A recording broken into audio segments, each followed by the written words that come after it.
जय हिंद, वंदे मातरम। मैं Sandeep Bansal current affairs 100 पर आपका स्वागत करता हूं। एक केस जो कि आजकल सुर्खियों में बना हुआ है, हर न्यूज़पेपर की हेडलाइंस पर है, that is National Herald case. हर व्यक्ति एक दूसरे से पूछ रहा है कि ये नेशनल हेराल्ड केस क्या है। तो जानते हैं आज कि नेशनल हेराल्ड केस क्या है, कौन कौन सी पार्टीज इसमें इन्वॉल्व हैं, मतलब कौन कौन से पक्ष इसमें इन्वॉल्व हैं, विपक्ष का क्या कहना है, या कह लीजिए कांग्रेस पार्टी का क्या कहना है, कब ये शुरू हुआ, नेशनल हेराल्ड न्यूज़पेपर कब शुरू हुआ, लीगल पॉइंट क्या है, कोर्ट का क्या कहना है, हाई कोर्ट का, सुप्रीम कोर्ट का, ट्रायल कोर्ट का। इन सारे पहलुओं पर आज चर्चा करेंगे। आखिरी तक सेशन को जरूर देखिएगा, बहुत इंपॉर्टेंट है। बेसिक से समझने की कोशिश करेंगे पूरे के पूरे मुद्दे को। चलिए एक बार फिर स्वागत करता हूं आपका। National Herald case. तो सबसे पहले नेशनल हेराल्ड क्या है? नेशनल हेराल्ड एक इंग्लिश न्यूज़पेपर है जो कि 1938 में, मतलब आजादी से पहले जो है शुरू किया गया। तत्कालीन कांग्रेस के काफी सीनियर लीडर, जो कि बाद में भारत के पहले प्रधानमंत्री बने, पंडित जवाहरलाल नेहरू, और कांग्रेस के 5,000 से ज्यादा वर्कर्स या कह लीजिए फ्रीडम फाइटर्स जो है, उन्होंने मिलकर ये न्यूज़पेपर शुरू किया। ये न्यूज़पेपर जो है दो और लैंग्वेजेस में भी जारी किया जाता है या पब्लिश होता है, हिंदी में भी और उर्दू में भी। हिंदी में नवजीवन और उर्दू में कौमी आवाज। ठीक है जी, तो ये भी अपने आप में एक आपका इंपॉर्टेंट फैक्ट है, प्लीज इसको ध्यान रखिएगा। अब बात करते हैं कि ये जो न्यूज़पेपर शुरू किया गया था, एक कंपनी बनाई गई थी। सबने पैसा इकट्ठा किया, एक कंपनी बनाई गई जो कि एक अनलिस्टेड पब्लिक कंपनी थी। नाम कंपनी का था एसोसिएटेड जर्नल्स लिमिटेड। दोबारा से देखिएगा, एसोसिएटेड जर्नल्स लिमिटेड। तो मैं इसको अभी के लिए नाम लूंगा इसका एजीएल। ठीक है जी, तो एजीएल एक कंपनी बनाई गई जो इनकॉर्पोरेट की गई 20 नवंबर 1937 को। ये तथ्यात्मक जानकारी है। इसका ऑफिस दिल्ली में है, जो हेड ऑफिस है कह लीजिए।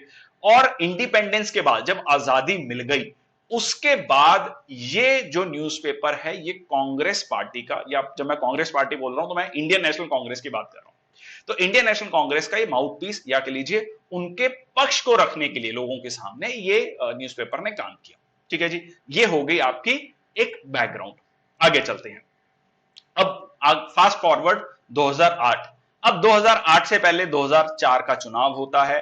यूपीए की सरकार बनती है, led by the Congress, UPA United progressive alliance, जिसमें प्रधानमंत्री बनते हैं डॉक्टर मनमोहन सिंह जी। अब 2008 में जो एसोसिएटेड जर्नल्स लिमिटेड है, ये कहता है कि हमें बहुत नुकसान हो रहा है और हमारे लिए ये न्यूज़पेपर, जो 3 न्यूज़पेपर हैं, इनको पब्लिश करना सस्टेनेबल नहीं है। हम इसको बंद करने जा रहे हैं, हम इसकी प्रिंटिंग को और पब्लिकेशन को बंद करने जा रहे हैं, इंक्लूडिंग द नेशनल हेराल्ड। ठीक है जी, चलिए बिल्कुल ठीक। अब बाद में इसको रीलॉन्च किया गया डिजिटल फॉर्मेट में 2016 में, जो कि आज भी आप देख सकते हैं, ऑनलाइन जाकर आप न्यूज़पेपर को पढ़ सकते हैं।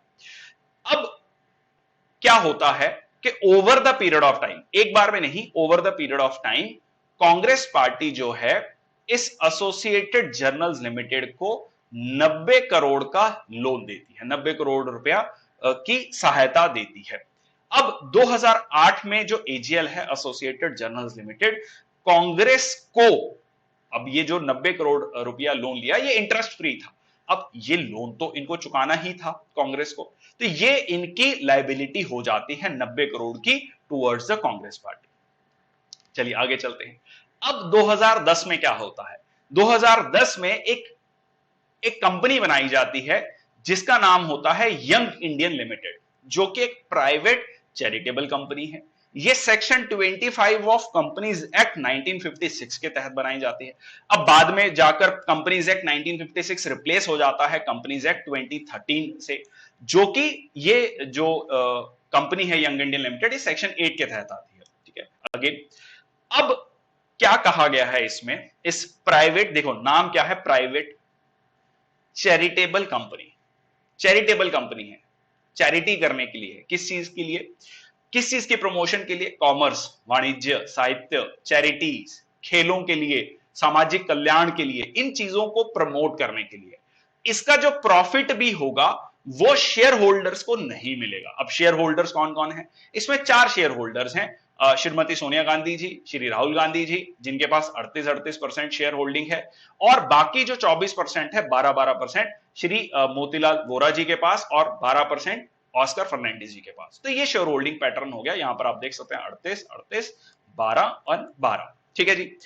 अब जो इसका प्रॉफिट होगा वो प्रॉफिट भी इन्हीं मुद्दों को आगे ले जाने के लिए होगा, मतलब चैरिटी पर्पस के लिए ही यूज किया जाएगा, ऐसा कहना था।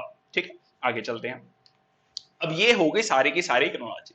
अब तीन इसमें कह सकते हैं कि मेन कैरेक्टर्स आ चुके हैं। एक तरफ है कांग्रेस पार्टी, एक तरफ है एसोसिएटेड जर्नल्स लिमिटेड और एक तरफ है यंग इंडियन लिमिटेड। अब एसोसिएटेड जर्नल्स लिमिटेड को 90 करोड़ रुपया देना था, किसको? कांग्रेस पार्टी को, सॉरी कांग्रेस पार्टी को एसोसिएटेड जर्नल्स लिमिटेड ने 90 करोड़ रुपया जो है लाइबिलिटी है। अब क्या डिसाइड किया जाता है कि ये जो 90 करोड़ की लाइबिलिटी है, यंग इंडिया लिमिटेड 50 लाख रुपया 50 लाख रुपया देती है कांग्रेस पार्टी को और ये कहती है कि ये 90 करोड़ की लाइबिलिटी आपकी तरफ शिफ्ट होती है, मतलब 90 करोड़ आप एसोसिएटेड जर्नल्स लिमिटेड से वसूल सकते हैं। अब एसोसिएटेड जर्नल्स लिमिटेड क्या कहता है, भाई हम तो लॉस में चल रहे हैं, हम कहां से पैसा दें? तो ये कहा जाता है कि आप ऐसे करिए, आप जो एसोसिएटेड जर्नल्स लिमिटेड में हिस्सेदारी ले लीजिए। तो ऐसा अलेज किया गया, ऐसा कहा गया, ऐसा कह लीजिए आरोप है कि 9 करोड़ शेयर्स जो हैं, जिसकी 1 करोड़, एक शेयर की वैल्यू 10 रुपए, तो 90 करोड़ के जो शेयर्स हो गए, जिसमें कि मोटा मोटा पूरी की पूरी कंपनी के ही शेयर, मेजॉरिटी स्टेक्स जो हैं YIL को, यंग इंडियन लिमिटेड को शिफ्ट कर दिए गए। अब यहीं पर सारा का सारा खेला, मतलब कह लीजिए एलिगेशंस हैं कि 50, आपने 90 करोड़ की लाइबिलिटी को मात्र 50 लाख में राइट ऑफ कर दिया और इस यंग इंडियन लिमिटेड ने 50 लाख रुपए देकर कहीं ना कहीं अब AGL के पास जो कह लीजिए एसेट्स हैं वो 2000 करोड़ से भी ज्यादा हैं, ऐसा अगेन आरोप है। जैसे उसमें प्राइम प्रॉपर्टीज आती हैं, दिल्ली, लखनऊ, भोपाल, मुंबई, इंदौर, पटना, पंचकुला, तो इन सारे शहरों में 2000 करोड़ से, अब कुछ रिपोर्ट्स का ये भी कहना है कि 5000 करोड़ से ज्यादा है, बट स्टिल मैं इसको 2000 करोड़ ही लेके चल रहा हूं। तो 2000 करोड़ रुपए के शेयर, कह लीजिए एसेट्स जो हैं वो सीधा सीधा यंग इंडियन लिमिटेड के पास चले गए। मैं दूसरा पक्ष भी रखूंगा, मैं कांग्रेस पार्टी जो कह रही है मैं उसके बारे में भी बात करूंगा, तो दोनों पक्ष हम समझने की कोशिश करेंगे, बट एक तरफ हम बात करते हैं, फिर दूसरी तरफ बात करेंगे, फिर लीगल पॉइंट भी देखेंगे। चलिए, अब पॉइंट आता है, दो पॉइंट इसमें आते हैं। पहली बात तो, आपने 50 लाख रुपए लेकर 90 करोड़ का लोन क्यों राइट ऑफ किया? और दूसरा, अगर इसके पास 2000 करोड़ के एसेट्स थे तो उनमें से कुछ एसेट्स को सेल करके वो इजीली कांग्रेस पार्टी को 90 करोड़ रुपया दे सकते थे। ठीक है जी, चलिए, तो ये एलिगेशन लगाया गया। 2013 में बीजेपी MP सुब्रमण्यम स्वामी एक प्राइवेट कंप्लेंट फाइल करते हैं दिल्ली ट्रायल कोर्ट में। उसमें वो कहते हैं कि श्रीमती सोनिया गांधी जी और राहुल गांधी जी और बाकी कांग्रेस के सीनियर लीडर्स ने कहीं ना कहीं मिस एप्रोप्रिएशन ऑफ फंड्स किया है of the share holders of associated journals limited, जो कि पब्लिशिंग कंपनी है नेशनल हेराल्ड न्यूज़पेपर की। और जो कांग्रेस प्रोमोटेड जो कंपनी है यंग इंडिया लिमिटेड, उन्होंने AGL के एसेट्स को एक्वायर कर लिया है मात्र 50 लाख रुपया देकर। अब पॉइंट यहां पर यह आता है कि सबसे पहले यह बात कही गई कि एज पर the RPA act 1951, representation of peoples act 1951, जिसमें कि पॉलिटिकल पार्टीज को रजिस्टर किया जाता है, एक डिटेल में एक्ट है इसको लेकर, तो उसमें यह कहा गया है, ऐसा अगेन आरोप है कि लोन जो दिया जाएगा पॉलिटिकल पार्टीज के, वो कमर्शियल पर्पसेस के लिए नहीं है। कमर्शियल पर्पसेस के लिए लोन देना अपने आप में इलीगल है। ठीक है, दो कांग्रेस पार्टी का यह कहना है कि हमने कमर्शियल पर्पसेस के लिए नहीं दिया, हमने उसको न्यूज़पेपर को बढ़ावा देने के लिए दिया, हमारा उसमें कोई कमर्शियल इंटरेस्ट नहीं था। चलिए, अब आते हैं दूसरा पॉइंट कि ये जो पूरा का पूरा 90 करोड़ का लोन था, जो लाइबिलिटी थी, तो आपने 50 लाख रुपए में उसको राइट ऑफ कर दिया। ठीक है जी, ओके। अच्छा, अब जो एक्यूज्ड हैं मोतीलाल वोरा जी और ऑस्कर फर्नांडिस जी, जो जिनकी मृत्यु हो चुकी है दोनों की, दोनों ही डायरेक्टर्स थे एसोसिएटेड जर्नल्स लिमिटेड में भी और यंग इंडियन लिमिटेड में भी। तो आपने एक कंपनी की लायबिलिटी को दूसरी कंपनी में शिफ्ट किया मात्र 50 लाख रुपए में, तो आपने एक जो व्यक्ति हैं वो दोनों ही कंपनीज में डायरेक्टर्स हैं, और जो बाकी एक्यूज्ड हैं कहीं ना कहीं वो भी कांग्रेस। तो तीनों ही जो पहलू हैं, कांग्रेस, एसोसिएटेड जर्नल्स लिमिटेड और यंग इंडियन लिमिटेड, वो उसमें कॉमन जो है सीनियर पर्सनैलिटीज हैं। ठीक है जी, चलिए आगे बढ़ते हैं। अब इन्फोर्समेंट डायरेक्टोरेट ने, ईडी ने फ्रेश समन्स इशू किए हैं to investigate alleged financial irregularities Young Indian limited में prevention of money laundering act के तहत। 2018 में इनकम टैक्स डिपार्टमेंट का यह भी कहना था कि श्री राहुल गांधी जी ने जब 2011 और 12 में इनकम टैक्स असेसमेंट, जो इनकम टैक्स फाइलिंग होती है, उसमें जो ये अपनी जो पोजीशन है as a director of young Indian limited वो नहीं बताई, और जिसकी वजह से उनकी जो अर्निंग्स हैं शेयर्स को लेकर और जो उनकी कॉरस्पॉन्डिंग टैक्स लायबिलिटी बनती है वो उन्होंने नहीं बताया इसके बारे में, जो उनको पे करनी चाहिए थे आइडियली, ऐसा इनकम टैक्स डिपार्टमेंट का कहना है। चलो आगे चलते हैं। अब बात कर लेते हैं कि कांग्रेस पार्टी का क्या कहना है। कांग्रेस पार्टी का यह कहना है कि जो लोन दिया गया है वो रिवाइव करने के लिए दिया गया था। 90 करोड़ का जो over the period of time loan दिया गया था वो कमर्शियल इंटरेस्ट के लिए नहीं था, हमारा उसमें कोई कमर्शियल इंटरेस्ट नहीं था, ऐसा कहना है।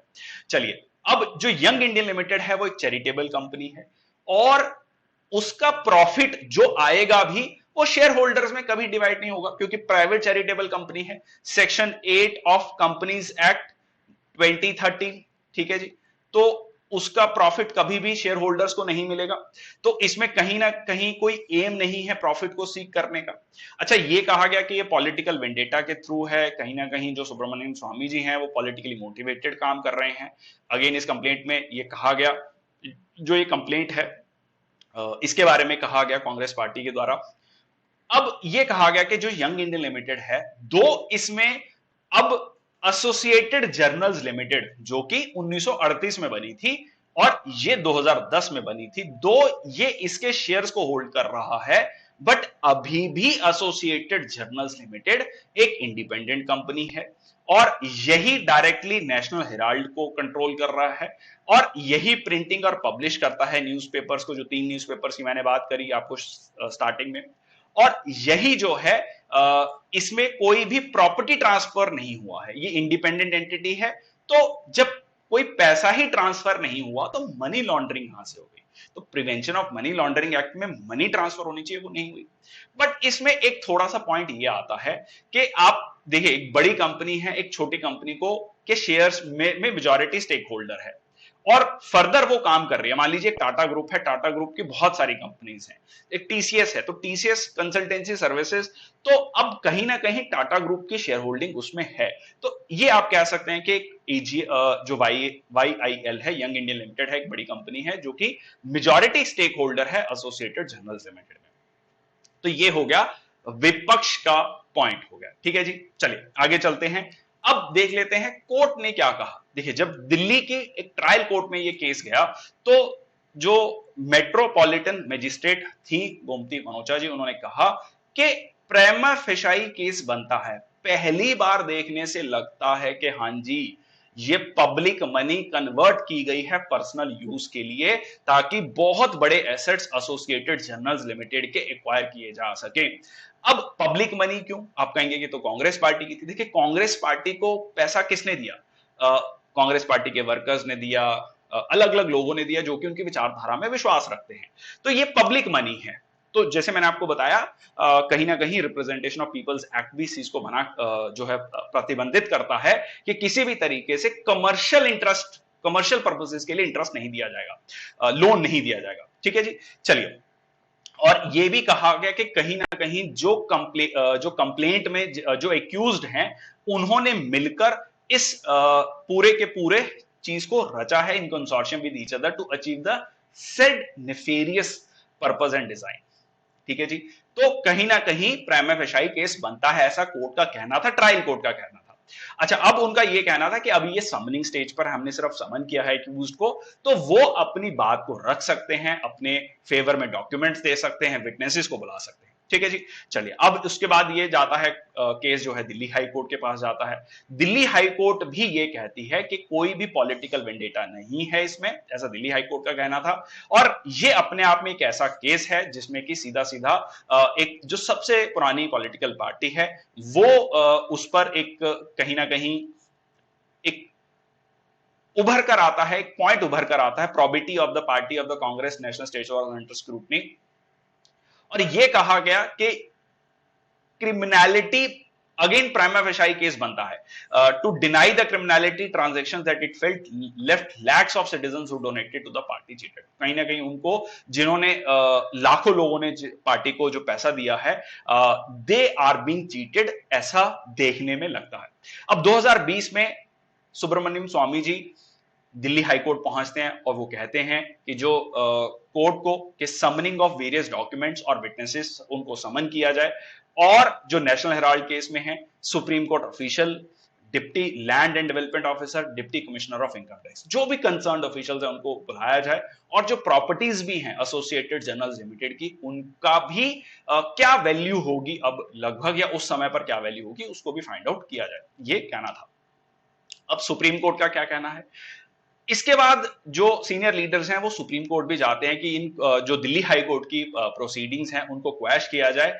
बट सुप्रीम कोर्ट का भी ये कहना था कि नहीं, जो एक्यूज्ड हैं जिन पर ये केस है, मतलब कह लीजिए श्रीमती सोनिया गांधी जी, राहुल गांधी जी और जो भी कांग्रेस के बाकी सीनियर लीडर्स हैं, उनको जो है फेस करना पड़ेगा क्रिमिनल प्रोसीडिंग ताकि फ्री ट्रायल हो सके।